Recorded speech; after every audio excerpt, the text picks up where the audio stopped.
ამ დროს გონი საქართველოს დარიუსის იმაში შედის. შეიძლება ქართველებიც აყავთ, არ ვიცი. ნუ ყოველ შემთხვევისათვის მე რა შეიძლება იყო, არ ვიცი, ზუსტად.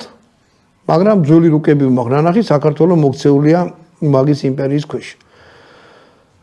ყველანი იყვნენ მოსულები თავისი იარაღი, თავის ჯავში, თავისი წესწავლით და ბრძოლის წესებით. ანუ ერთი მთლიანი ორგანიზმი არ იყო.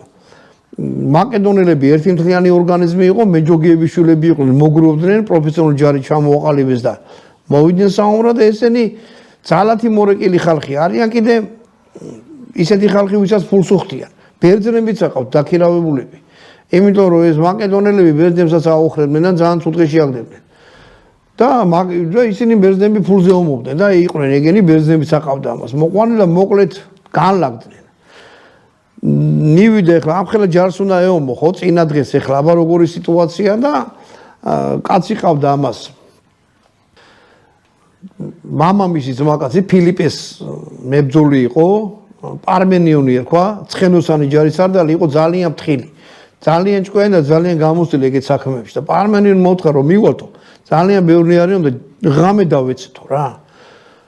და ალექსანდრე უთხრა არა, ღამე არ მინდაო. პარმენიონი რო იყო მე ღამე დავეცემოდი, მე ალექსანდრე ვარ და დღისითო გაუმართა ბრძოლასო. ეგრე პარმენიონს ყველაფერს ეკითხებოდა, იმიტომ რომ პარმენი იყო ძალიან ფრთხილი და ჭკვიანი. და როგორც პარმენიონი ფიქრობდა, ეს რა ქვია, ალექსანდრეც იძახდა რომ მოწინააღმდეგეც ეგრე იფიქრებსო და ზუსტად ეგრე იფიქრა ქსექსემ რომ ღამე დამეცემაო მთელი ღამე ჯარი მოწყობილი ყავდა და ელოდებოდნენ თავდასხმას. არ მოხდა თავდასხმა. მთელი ღამის უძინარი ჯარი ყავს სპარსელებს. და დილით ისე კარგად ეძინა ალექსანდრეს ძლივს გააღვიძეს რა იყო ეს ჯანიანად რომ